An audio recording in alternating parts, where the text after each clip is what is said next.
Kasama natin ngayon, Attorney Vic Rodriguez. Maraming salamat. Thank you for accepting our invitation. Thank you, Karen. Magandang araw at maraming salamat sa iyong pag-imbita sa akin ngayong araw. Attorney Vic Rodriguez, when you filed your candidacy, sinabi mo na ang candidacy mo ay endorsed by former President Duterte. Anong ibig sabihin nun? Nakausap ka ba niya? Anong pinangako niya? Walang pinangako si Pangulong Duterte kung hindi ay susuportahan ako at yung kakausapin niya yung kanyang mga supporters, yung kanyang core group at upang ako'y tulungan mangampanya.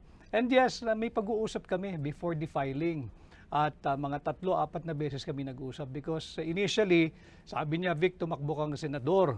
Ako hindi ko hilig ito, Mr. President, mas magaling akong nasa likod, tutulong na lang ako. And I was expecting that he will be the one to run for senator and I will go all the way for him. Sabi ko, okay na ako, tutulong ako. But yun nga, nag-progress yung usapan and eventually, siya ay kumandidatong mayor ng Davao, as we all know. So ako ang tumugon doon sa hamon na pamunuan ng tunay at maisog na oposisyon. That's why here I am now. Oo, pero ibig sabihin, si Pangulong Duterte ang nagbigay sa iyo ng idea na tumakbo kang senador? Not really idea. It's more of an encouragement from President Duterte for me to try and run for senator. And nag-uusap kami mga 4 na beses eh. And sabi ko lang sa kanya, pag-isipan ko, Mr. President. Sabi niya, sige, tama naman yan, huwag kang magmadali, pero huwag din masyadong matagal. Dahil kinakailangan ka ng mapakilala, dahil kilala ka naman, pero hindi bilang kandidato. Okay. Attorney Rodriguez, sumikat ka bilang spokesperson, abogado ni Pangulong Bongbong Marcos. Buong kampanya, ikaw ang kinakausap ng lahat. May libro ka nga ang nakalagay, Kingmaker. Kabilang ka behind the scenes sa campaign. Isn't this absolute betrayal from Marcos ngayon na kay Duterte ka na? Magandang tanong yan, Karen. I have always been Duterte Marcos.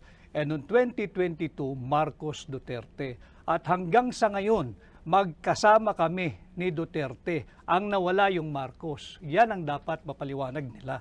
Kami ni Duterte magkasama pa rin hanggang ngayon. Ano ba nangyari? Hindi ka lumabas noon, hindi ka nagpaliwanag. Bilang Executive Secretary, you were the shortest Executive Secretary in history, 79 days in office. You were forced to resign, tapos hindi ka naman naging Presidential Chief of Staff. What really happened? Bakit ka natanggal? I think the shortest na naging ESIC, former ESN Senator Ed Angara, during the time of President Erap. Kasi abbreviated yung term ni Pangulong Estrada eh. And ako ay inappoint bilang Presidential Chief of Staff after my stint as Executive Secretary.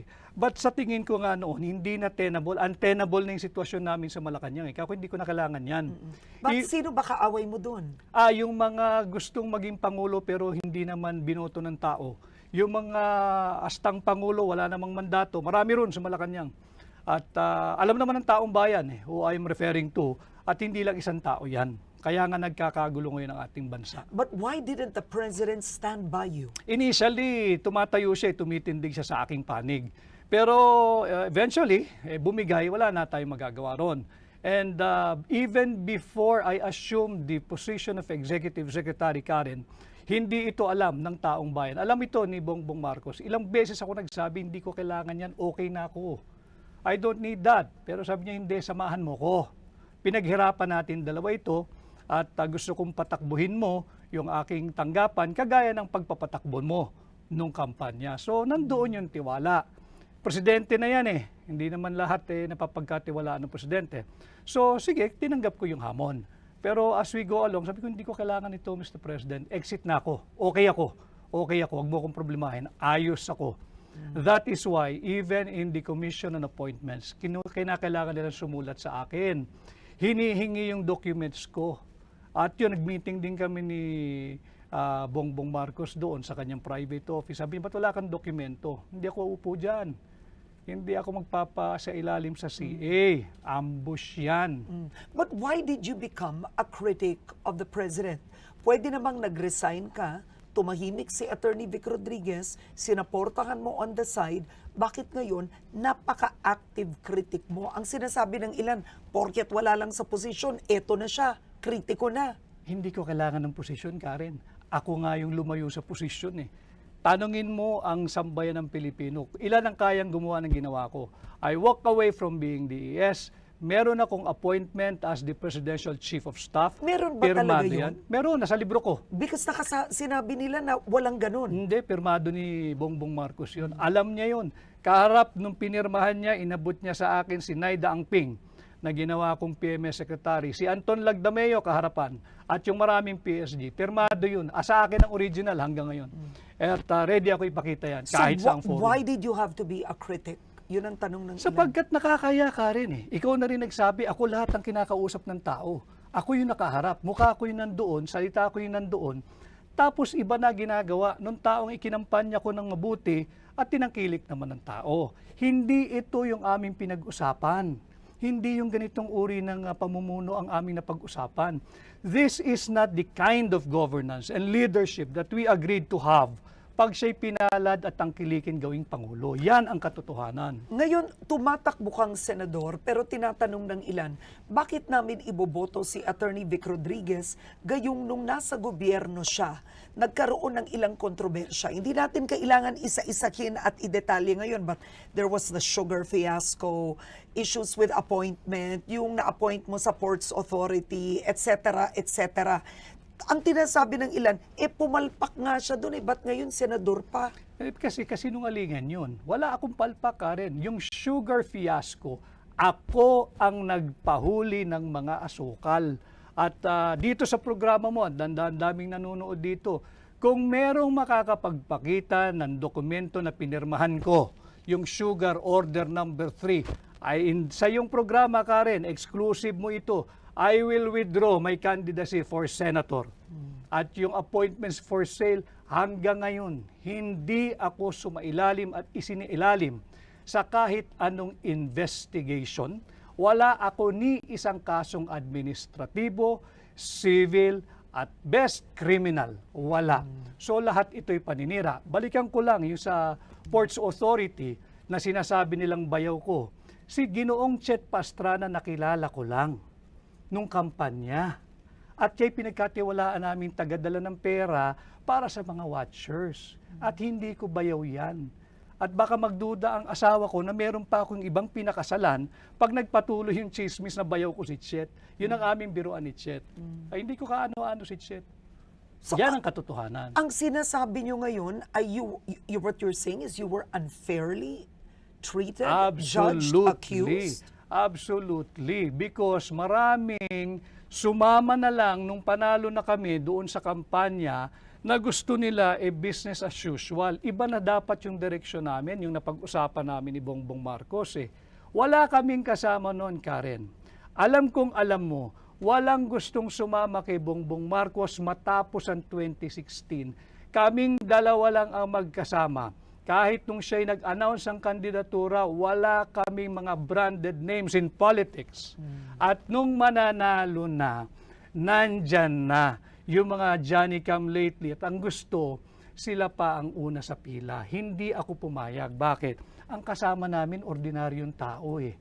Yun muna ang unahin natin na i-recognize. Hindi yung mga branded politician na nandyan na naman at the very first opportunity na magkamal ng yaman, magnanakaw na naman yung mga yan. Yan ang aking linabanan. Kaya ako tumatakbo. Hindi ba masakit ito sa iyo personally in your book? Sinulat mo doon na namatay ang iyong nanay. At ni hindi nagbigay ng condolence, hindi nagbigay ng kahit anuman na message, bulaklak ang Pangulong Marcos. This is correct, no? Tama yan. Yeah. Considering yung pinagsamahan nyo, pinagdaanan nyo, what do you make of this whole experience? Masakit talaga yun. Dahil tinuring mong kaibigan eh. Inakay mo, magkasama kayo doon sa isang bahagi ng buhay niyang napakadilim. At hanggang sa dahan-dahan ay nakikita namin na pasikat ng araw kami magkasama. At nung dumating sa puntong mababa na punto ng aking buhay, dahil nanay ko yun eh, niha-niho, wala kang narinig, masakit yun. At hindi ko hahangarin na mangyari sa kanya o kung kanino man yung eksperyensya kong yun at naramdaman kong yun. But how angry are you? Because I'll be honest, you attended the rally in Tagum City. Tinawag ni Pangulong Duterte na bangag si Pangulong Marcos. Nandun ka, nakaupo ka doon. Bakit kailangang nandun ka? Bakit? Bakit kinakailangan ko bang alam kung sasabihin ni Pangulong Duterte? At kami pag magkakasama, hindi kami nagtatanungan anong sasabihin mo, anong sasabihin ko. Wala kaming ganun. Sinabi ni Pangulong Duterte yung sinabi niya dahil marahil meron siyang dahilan. At ako naman, ang lagi kong sinasabi, ulitin ko, dito sa iyong programa, kahit nung magkasama kami ni Bongbong Marcos, lumabas yan eh. And I feel guilty because I'm the one who went around the town and showed everybody yung kanyang negative drug result test. Ba't di ba totoo yun? Kaya nga ang akin, para matapos na yung usapang yan, sumailalim na sa isang open, fair, transparent hair follicle drug test. Para matapos na yan. Kung totoo, di tapos ang usapan. Kung hindi, sampal niya yung resulta doon sa mga nag-aakusa sa kanya. O ito, negative ako. Ganun lang naman yan para matapos na. After all, you're the elected president. At dapat siguro, leadership by example, gawin mo na para matapos na. Sinabi mo during your filing of candidacy, you're sick of corruption, they should temper the greed.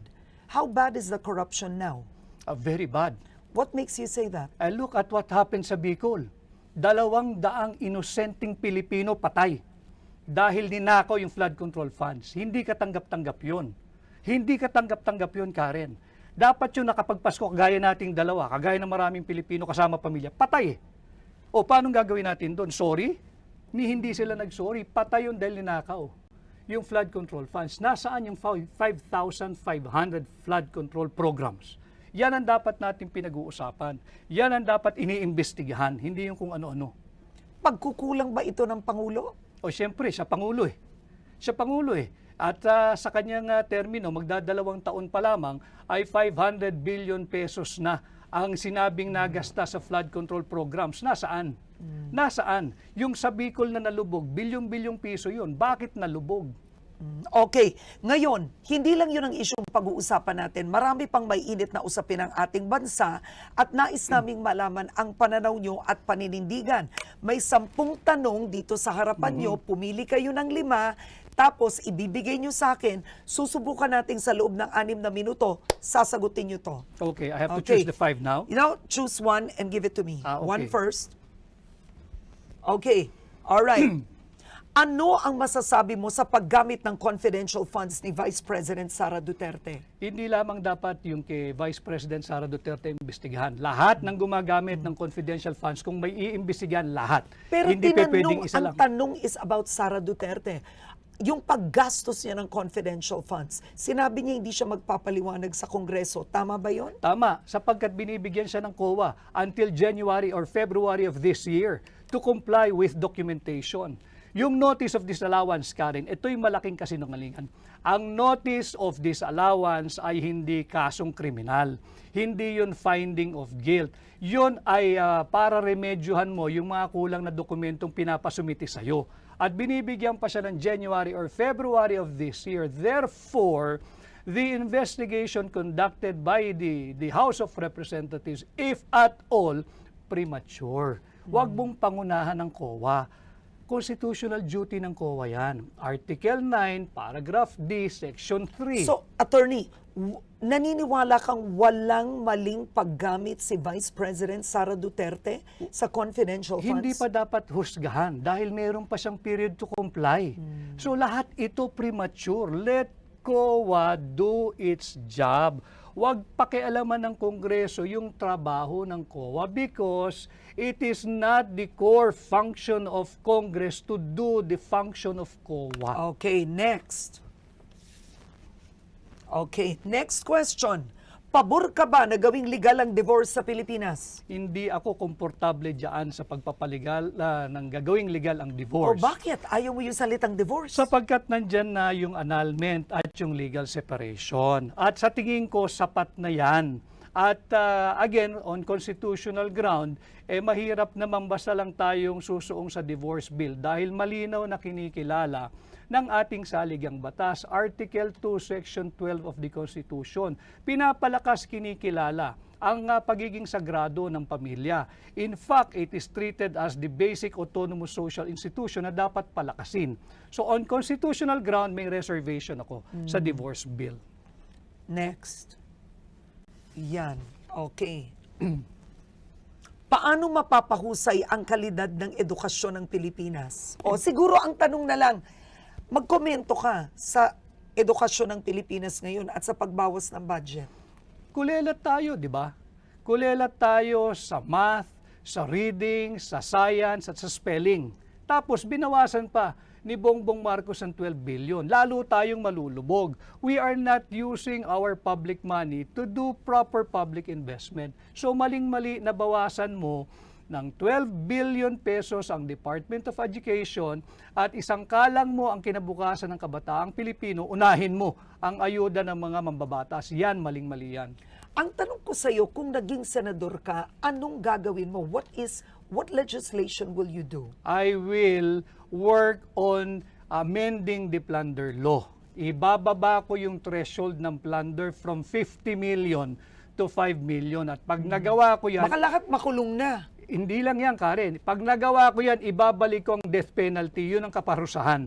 Sapagkat higit pa sa heinous crime ang pagnanakaw. So ang plunder para sa iyo 5 million pesos tas death penalty. Yes. Okay. Dahil ang pagnanakaw ay pagnanakaw kahit magkano pang halaga yan.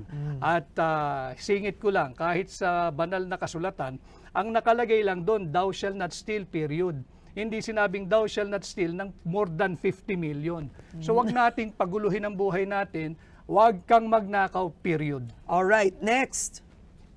Ay, ano ko, nagalaw ko to. Pumili okay. ka ng iba. Here. Yan, okay. All right, eto. Sa issue ng West Philippine Sea, tama ba ang ginagawang pivot ng administrasyon sa US mula sa China? Hindi ako sang-ayon. Oh. Sapagkat tatandaan natin, at nandito naman yung team mo, suriin ninyo yung naging pahayag ni Bongbong Marcos noong 2022 SONA. Nung sinabi niya as regards our standing in the community of nations, that we shall be friend to all and an enemy to none. Nagpivot ka na. Andito na tayo, kaaway na natin ang China dahil we're pursuing hindi na independent foreign policy, kundi interest na ng Estados Unidos ito eh.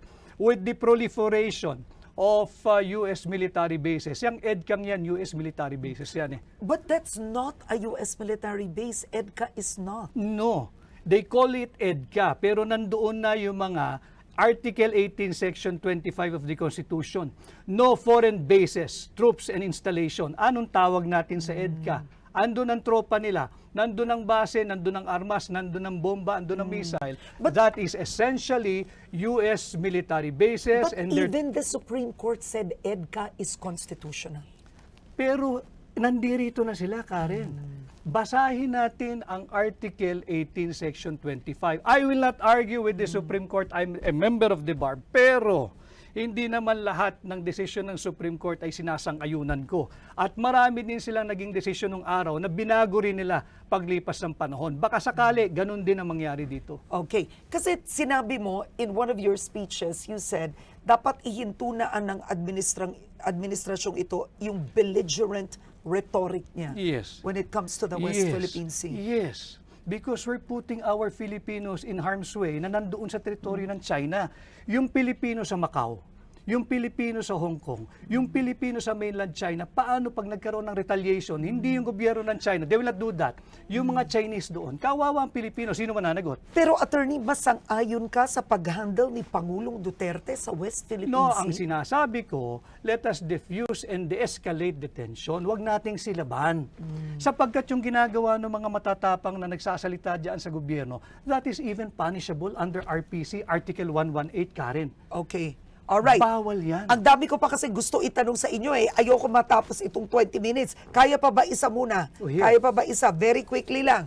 Eto, mabilis dapat. Solusyon sa mataas na presyo ng bilihin. Kampanya ni BBM, nandun ka. Sabi nyo, ibababa nyo bigas. 20 pesos Wala kada na ako kilo. dun eh. Wala na ako dun. Kasalanan niya yan. Sapagkat yung budget, sinimulan natin sa budget, talagang inflationary yung budget. Hindi ito developmental budget na dapat sinusulong ng lahat ng Pangulo. Dapat, para malabanan natin yung pagtaas ng presyo, magsimula sa gobyerno. Belt tightening, austerity program, and fiscal discipline. Dapat wag tayong gumastos ng higit sa kinikita ng gobyerno. Parang budgeting mo lang yan sa bahay, Karen. You do not spend more than what you earn. Okay, dapat ba ma-impeach si Vice President Sara Duterte? Pakita muna nila yung ebidensya at hayaan natin yung mga senator judges mag-appreciate ng ebidensya kung sakasakaling tumuloy yan. Okay, last words, bakit dapat iboto si Attorney Vic Rodriguez? Sapagkat ako'y lalaban sa korupsyon. At alam ko kung paano labanan ito, aamyendahan ko yung plunder law at pag naamyendahan ko yan, ibabalik ko ang death penalty. Sapagkat pagod na ang sambayan ng Pilipino sa korupsyon at nakita natin kung saan patungo ang ating bansa. Kawawa naman tayo. At yan ang Harapan 2025 kasama si Attorney Vic Rodriguez. Maraming salamat po sa Thank inyo. you, Karen.